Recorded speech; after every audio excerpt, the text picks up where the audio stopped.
McDavid marvels as he keeps his Stanley Cup hopes alive. And how much did Hronek steal impact what the Maple Leafs might be thinking about doing in the blue line market come free agency?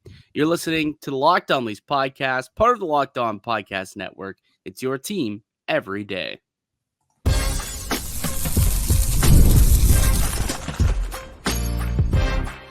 You're Locked On Maple Leafs, your daily podcast on the Toronto Maple Leafs. Part of the Locked On Podcast Network, your team every day.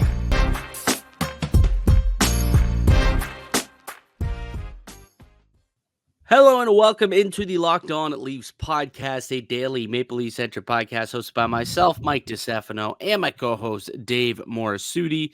Today's episode is brought to you by Game Time. Download the Game Time app, create an account, and use the code LOCKEDONNHL for $20 off your first purchase. Terms apply.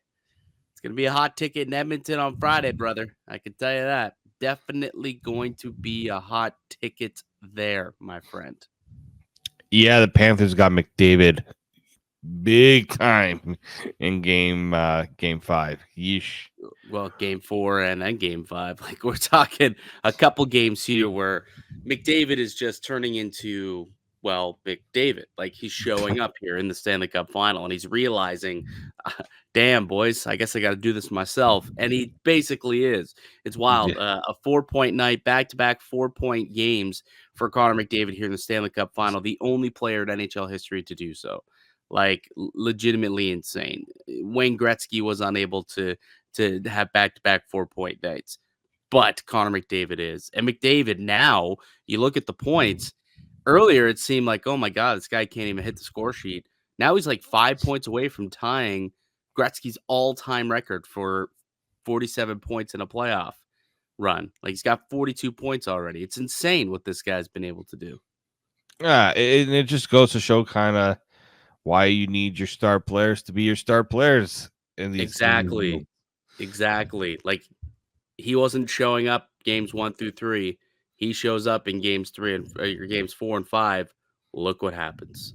Production leads to wins. If only we could get that here in Toronto. You know, right, Dave? It's a good old same old. I mean, we see it all the time in the comments, but yes, it's kind of the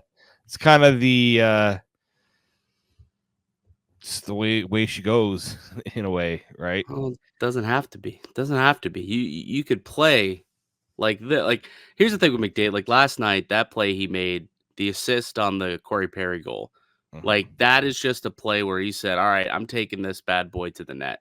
And he cut through like 4 different guys. Like, there was no space out there. He made space for himself. And he doesn't need a lot of space to do what he needs to do. That's also just the beauty of McDavid. He just like dangled through 4 players and then, legitimately swarmed him and allowed Corey Perry to kind of sneak in at the side of the net there and just gave it to him to get the finish. But like, that's what the best players in the world do, right? They make something out of nothing. That's what McDavid does. That's what Mahomes does, right? Like, that's just what these guys do. And like, it was just something to marvel at last night, man. Like, we really are watching something great. And I'm so glad that this series has become something, because the first few games, it was like, oh, what a shame. We had such a great conference final on both sides of the aisle, and then you get to the cup final, and it seems like all the juice has kind of been sucked out of everything, and we were going to get a maybe even a sweep, 5 games max, and now we're going 6. You've got McDavid playing some of his best hockey of the playoffs at this point, and I got to tell you, last night's game in particular might have been one of the best playoff hockey games, most entertaining hockey games I've seen in a while. It had everything. It had some big hits. It had some great back and forth scoring. You had some good saves, good defensive plays. Even like Tkachuk at the end of the game, like to swipe the puck off the line. Like, unbelievable. Like, it's just, there was so much entertainment in that hockey game last night. I'm glad we get to see another one. Hopefully it's just as good in game 6. But at this point, though, like, if you're Florida, like, what do you think's going on in their mind? Is Florida in trouble, Dave? Oh, I mean, it looks so much less daunting for Edmonton down 3-2 versus 3-0. Like I know everyone's like, well, yeah, I mean, they have to go out now and win 2 more games. Like that doesn't really matter anymore, right? Like for Florida, you've had we've had back-to-back losses where Bobrovsky hasn't looked Bobrovsky like. The star players have been kind of taking practices off. I don't know if you noticed, like quite a few of them have been missing skates. So now maybe there's a little bit of like gas is starting to leave the tank there a little bit. So, and for Edmonton, you're just like, we win one more and all the pressure goes back on Florida again. Yeah. I mean, I think there's already all the pressures on Florida now because if you're the Panthers, you don't want to have to come back to Florida and play a hockey game. You want to come back for a parade because I don't know if it's going to go well in a game 7, do or die, man. Like that's just you don't want to leave that to chance. And No. you mentioned Bobrovsky, right? Like this is back-to-back games now. Where he's given up a lot of goals here, and this kind of happened last year in the Stanley Cup Final. Like he got to the final, he was unbelievable, and then all of a sudden things kind of fell apart on him, and he was unable to get his game back. And the Golden Knights just continued to fill the net. Like I wonder if we're at this point now where he's in his head a little bit, and the Oilers know it. Like that, the one McDavid goal last night, like that wasn't a good goal, man. Like that was a terrible goal. Like he's Brutal. toward the net along the ice, and it just went right through his pat. Like literally, I don't even know what he tried to do. It looked like he tried to catch it with his skates or something. Went right through his legs, and so I don't know if he's in his head or what, but Bob certainly will have to be better in Game 6 to finish the job and get it done and win a Stanley Cup for him and his team. Because if he continues to play the way that he has the last couple of games, yeah, man, the Panthers are in trouble. Because the way that McDavid's playing, the way that he's able to elevate the people around him, boy, he's going to have to be outstanding again for them to stand a chance. Yeah, well, that's it, right? Like we're talking about McDavid being the best player for Edmonton in these playoffs. Bobrovsky has to be the best player for Florida if they want to win this, and so that's probably the only thing. If you're Florida right now, you got to find a way to get him back on track, and that's in my opinion, that's going to be the only way like they're gonna win. Like I don't think I've seen them win a game where Bobrovsky isn't at his best, and that's kind of I think where maybe Edmonton's like everyone's talking about him being in our heads in the early going of this series, and now it's like we might be in his head now. Chase him game 4. Now you had a not so great performance in game 5. Maybe there's a little bit of that going on with Bobrovsky right now. I think it very well could be. Now I got one more question for you, and then we'll kind of move on and we'll get to our Leafsy discussion. Right now, as it sits on FanDuel, Connor McDavid favored, despite being down 3-2 in the series, favored to win the Conn Smythe Award at -150. Do you think the way that this guy has played, not just here in this last 2 games in the Stanley Cup Final, but overall throughout these playoffs, guy's 42 points. Like he's lapping the field at this point of anyone in Florida. It's insane. Even if the Panthers lose, what this guy's done the last couple of games, do you think that it's possible for Connor McDavid to still win this thing despite, like, even if they lose the cup? Can he still win the Conn Smythe? I mean, it's certainly possible. I just don't. We just haven't seen it in so long. I don't think the media is going to do that. It wouldn't surprise me if it happened. Like if there's one guy they will do it for, you'd think it'd be McDavid. Yeah, I just think they'd be tough to do it if they don't pull it out. Like who else is getting it? I know. Well, that's the part I'm really struggling with, because I think, like, as somebody who has the Bobrovsky Conn Smythe bet, I ain't feeling too good about that one reaching anymore, unless he has like an amazing performance in Game 6, right? Truly, I don't think. I'm trying to think on Florida who would get it, and I don't know who I would give it to on Florida other than Bobrovsky if they were to pull it out. That's what I mean. Like, Yeah. I think Bob's lost it the last couple of games here. Unfortunately, I think he has. And if you look at the top point scorers, Tkachuk's got 22, Barkov's got 21. Like McDavid quite literally has double the amount of points as Barkov. and basically double the amount of points as Kachuk. It's like, how could you justify giving it to one of those two when there's someone else who's lapped them in points? I think it's Connor McDavid's, man, regardless, win or lose. I think this is now McDavid's trophy. It's crazy. Like, we haven't seen this, obviously, since J.S. Jaguar. And I think since, like, the 40s no, I think the 70s was the last time that we saw this happen with a skater. So it's been a long time since a player has been able to win the Conn Smythe without winning the Stanley Cup. But I mean, there's no more special player in the league than Connor McDavid.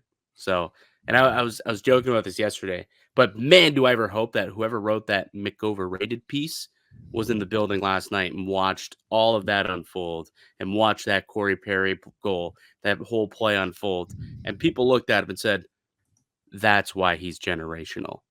Yeah. He is the best in the world because he can do things like that." I hope that man was in the building last night to witness what that dude was able to do.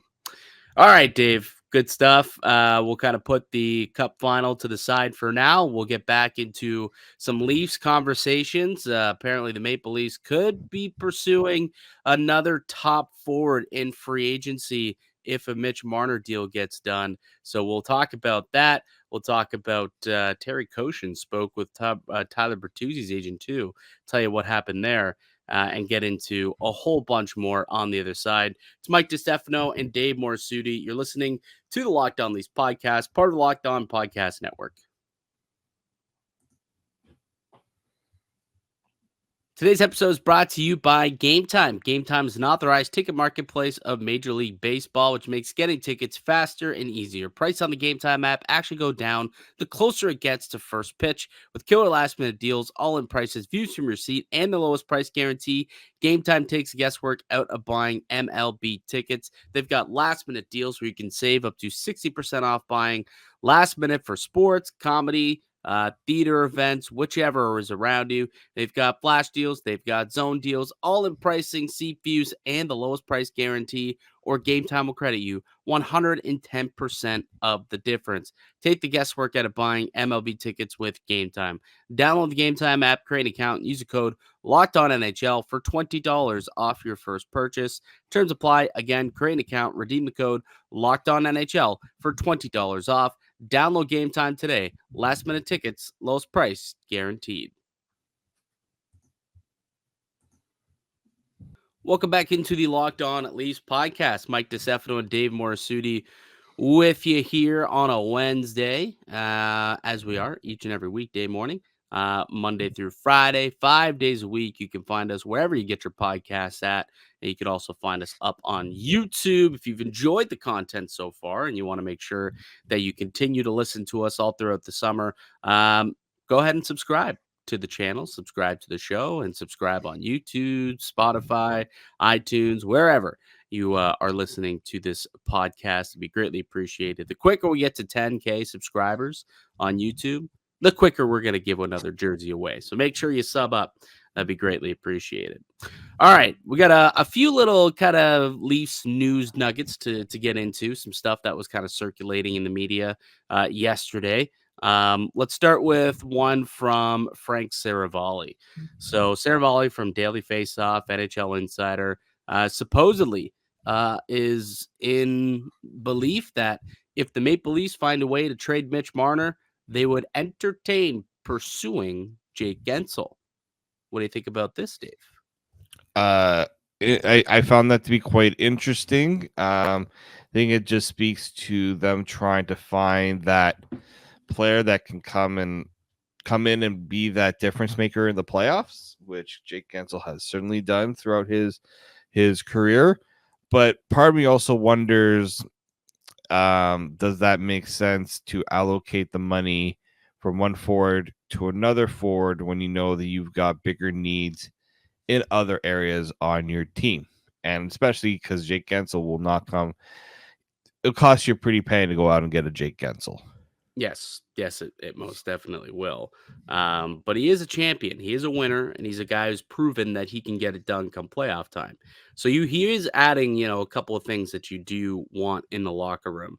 So that is at least a good probability, and someone who has actually scored big goals in the playoffs and usually comes to play come playoff time, as seen in Pittsburgh and then this past year in Carolina. I mean, Guentzel's a great player. He is a terrific player, but yeah, to your point, it would be kind of interesting for them to just take Mitch Marner's money away and then just give it all to Guentzel, or a majority of what you would save, and give it all to Guentzel as opposed to putting it on the back end. And it's increasingly interesting when you look at this Terry Koshin article and you kind of mirror these two reports together, where Terry Koshin of the Toronto Sun had a chance to catch up with Tyler Bertuzzi's agent, and this quote came out of it. His agent said, "We've had productive talks, but the player realizes that there are other areas for the team to address.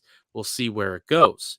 Now, I would imagine that that is referring to the fact that the Leafs are going to focus on the blue line and putting as much money in the back end this offseason as possible. Therefore, maybe not as much money available to Bertuzzi. And that's kind of the discussion that they're having there. The reason why they can only give, let's say, 5 million as opposed to 5.5 million. They need that extra money to go to the blue line. So both those reports aren't really jiving with each other, though, are they, Dave? Yeah, that's kind of that might also just be Seravalli, somebody asking which teams would be interested in Guentzel, and him just saying, "Yeah, I'll throw the Leafs in there," because that's what a lot. That's the thing. Like the Leafs are going to be probably popping up in almost every single player. For if you ask, oh, who's interested, the Leafs are going to pop up because Brad Treliving is one of the most active general managers, and he's always kicking tires. He's always calling around. Doesn't mean that there's serious interest. It just means that he's doing his job and he's just seeing what's up, right? Like, what if Guentzel wanted to come to Toronto and he's like, I'd be willing to come to Toronto for like $7 million, take a discount. I love Canada. I love the city. I'd love to play an original six team. Yeah, I'll take a massive discount. Well, if Treliving never called, he would never know, right? So he's got to do his due diligence. Yeah. And if you take that as him like aggressively pursuing Guentzel, I think that would be wrong. But yeah, so that's the one thing that I guess we should always kind of put a disclaimer almost when we have these discussions. The Leafs are going to be in on everybody per reports, right? Per reports, because Treliving's always checking in. Doesn't mean that they're aggressively in on everyone, but he is touching base with a lot of top players in the NHL, which is what you're going to want your GM to do. Just see what's out there, because you never know. Because I think that's technically how he ended up with Huberdeau. Like, most teams had no idea that Huberdeau was available, but he called and he was like, "Hey, Huberdeau available? Can he be part of a Tkachuk package?" It obviously didn't work out for Calgary, but lots of teams had no idea that Huberdeau was available. So, just that's what you do as a general manager. You make calls. Really quickly, actually, while we can still kind of stick to the Maple Leafs thing here. I don't know if you saw, but Barclay Goodrow hit the waiver wire yesterday. 2-time Stanley Cup champion, 30 to 40 point player, fourth line, third line kind of grinder, a perfect Treliving and Berube kind of player. Would you entertain possibly claiming Barclay Goodrow off of waivers, Dave? Yeah, initially I saw that, I'm just like, well, what's going on here? And then I'm like, this has to be some sort of money thing. Oh, totally. Then I looked at his contract. I'm like, oh yeah, 3.6 billion. That's a pretty petty. And look, he's performed in the playoffs. You look at even this playoffs. He was pretty good. I think he had 8 points in 16 games, despite not being like a top player for the Rangers. But yeah, I just think the money. I think a lot of people will see that salary start with a 3 and be like, only a few teams can make that work. But this is one of those things where if the Leafs are able to make some salary changes and get a little extra room, they can maybe afford to pay a little more for a guy that's able to add some depth and contribute lower in your lineup. But I just think at that price, it might be a little too much for the Leafs to consider. It might be, but I also wonder if maybe there would be an appetite, like if he clears waivers and nobody takes him, Yeah. at this point, I guess if they're looking to clear cap space, the next best thing for the Rangers to do would probably be to just trade and retain. Then all of a sudden you can get that number to under $3 million, and it makes sense for a Barclay Goodrow around that price tag. So it's something to keep an eye on. What happens with Barclay Goodrow? I guess today at noon we'll know if he clears or if he's been claimed by a team. And if not, I would imagine that they'll actively try to trade him because they're going to want that cap space off their books before free agency. That's for sure. All right. On the other side, we did see one massive D-man ticket get paid out yesterday. How will it impact the market for defensemen, and will it impact what the Maple Leafs want to do this offseason? We'll get into that on the other side. It's Mike DiStefano with Dave Morassutti. You're listening to the Locked On Leafs podcast, part of the Locked On Podcast Network.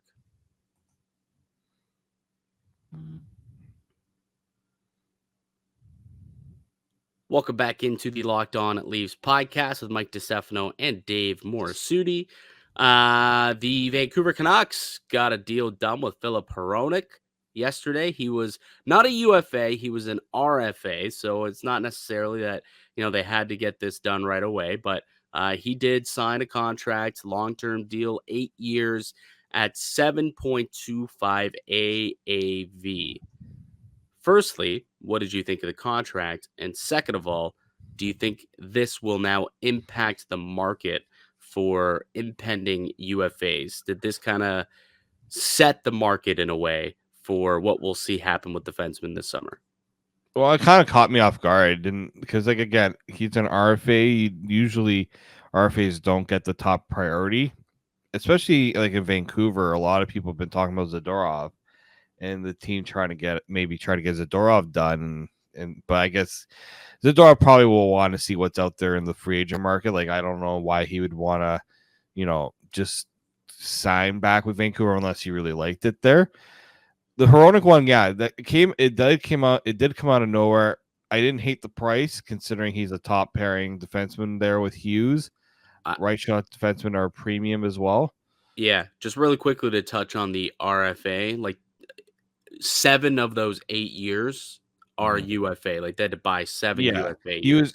Yeah, and that's the thing. Like, he's not that typical RFA that had maybe you sign him for a bridge deal and try and get another crack at the RFA and all. This is like when you're talking about the money paid, he's paid. You're buying the UFA years, as you said, so that's why it costs as much as it did for Vancouver. The issue here about saying whether it set the UFA market, it would be a different story if he was actually a UFA.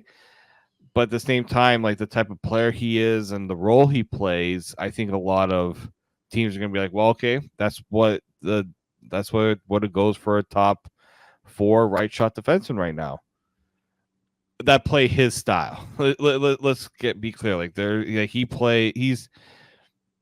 everyone was looking at that deal when they made the deal with Detroit and how he kind of fit in with Hughes after that as like a steal of a trade, which I think it was. You don't usually get a top pairing defenseman for that little of a price.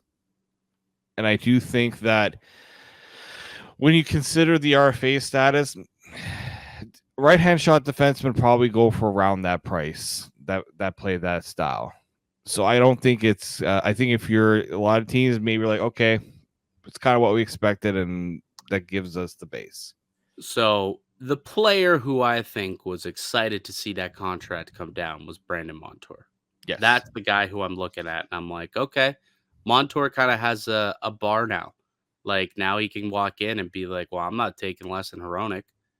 I had 72 points last year. I've gone to back-to-back Stanley Cup Finals. Like I would imagine that that Montour's deal has probably gone up a little bit. Like prior to seeing this contract from Hronek, I thought, okay, maybe Montour like high 6s, 7 million, maybe like in the 7s, perhaps low 7s, maybe between 7 and 7.5. Now after seeing Hronek's deal, it's like I think this guy might be looking for something with an 8 in it, high sevens, something with an 8 after this contract. Like Yeah. now it's got me kind of worried about what type of deal Brandon Montour is going to want, because we did see the report the other day that the Maple Leafs are heavily interested, or again, they're interested in everyone, but interested in pursuing Brandon Montour. But at what cost?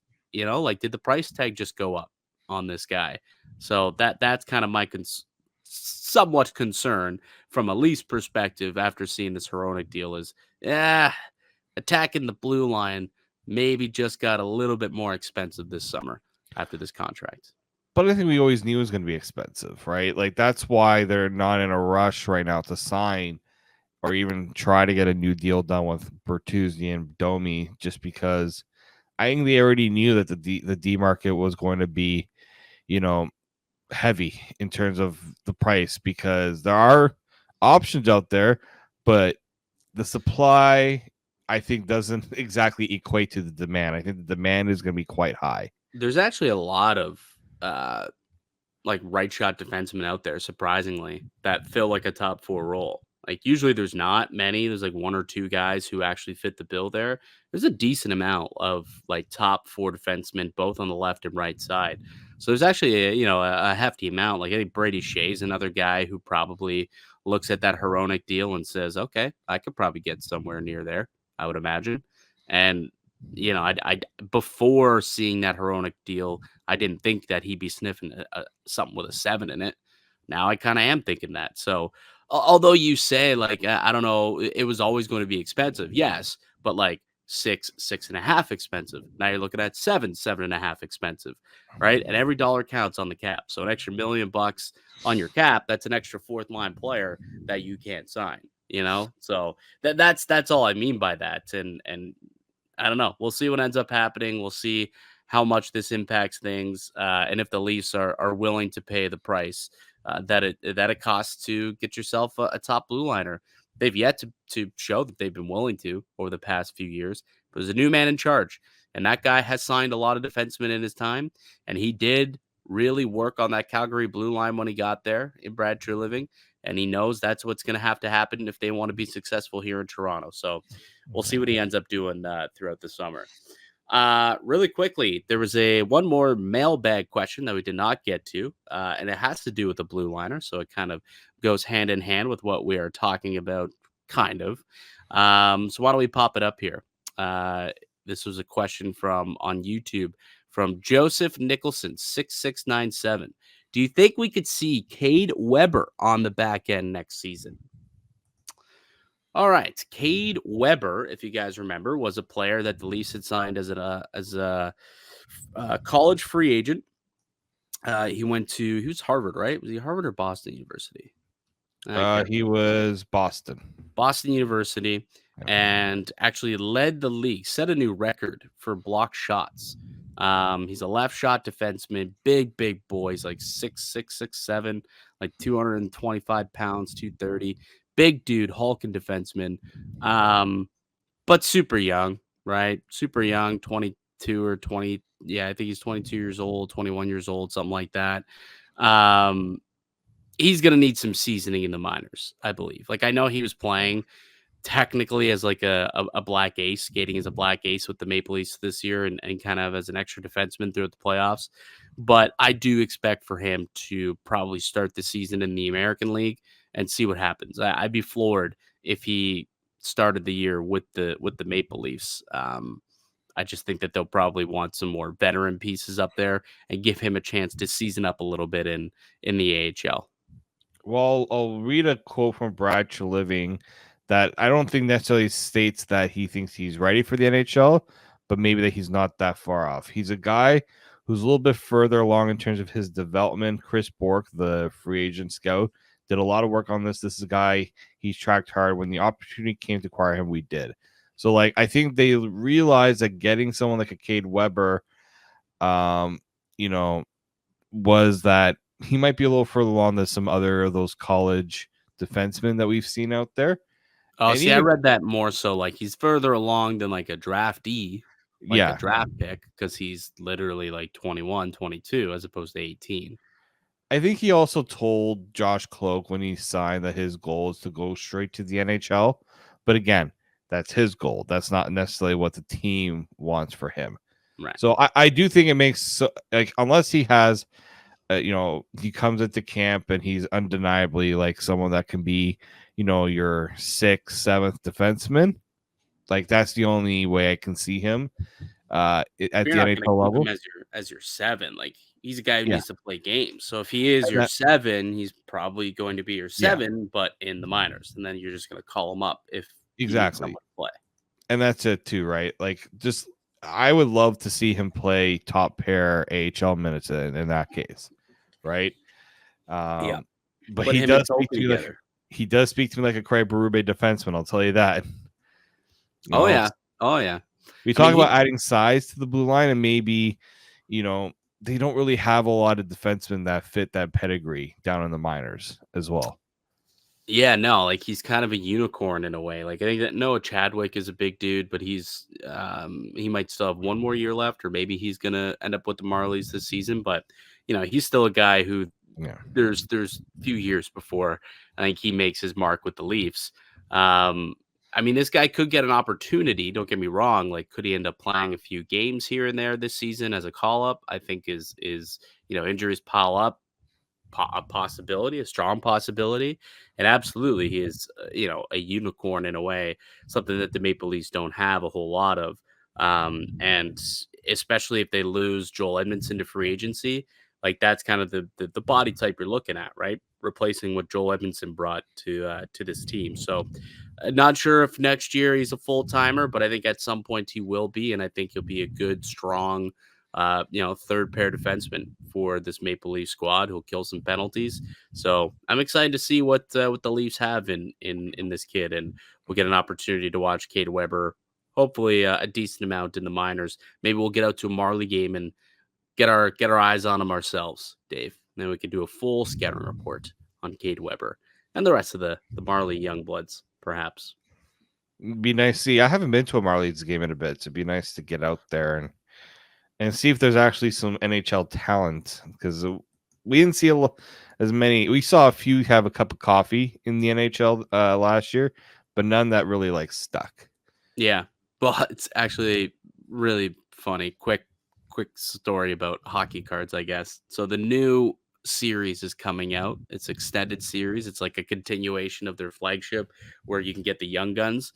So the Maple Leafs didn't have any rookies, I guess, make their debut, where they were able to put together a young guns for the new set that comes out next week. But guess who they shoehorned in there just because they, I guess, were able to in a way? Dennis Hildeby. Wow. So you'll be able to get a Dennis Hildeby rookie card, a Dennis Hildeby Young Guns next week when Extended comes out, Upper Deck Extended Series. But he didn't play a game, Dave. If you recall, he sat on the bench for a couple of games for a week in California. Sat on the bench. He dressed, which I think is how they were able to get around the rule of having to play a game before you get a Young Guns rookie card. But I think that just goes to show there were no other rookies who were pushing and got call-ups. So when they're sitting there and they're looking at a checklist, they're like, we can't not have any Toronto Maple Leafs. Like, it's one of the best teams. So they're like, well, this Hildeby guy dressed. He sat on the bench for a game. He was on the game sheet. Let's toss him in there. I thought that was really funny. That just kind of popped in my mind when you talked about not having any guys kind of come up through the minors last year. But yeah, we'll see. It's a different season, different year. We'll see what's up with this squad. All right, that'll do it for us here today on the podcast. I'd like to thank you all for listening and supporting the show. You can subscribe to the Locked On Leafs podcast on all platforms, including up on YouTube, and receive daily Leafs content. Follow myself on X at Mickey_Canuck. Follow Dave at D_Morassutti, and follow the show as well at Locked On Leafs. We'll be back with another episode for you guys tomorrow. But until then, keep it locked right here on Locked On Leafs.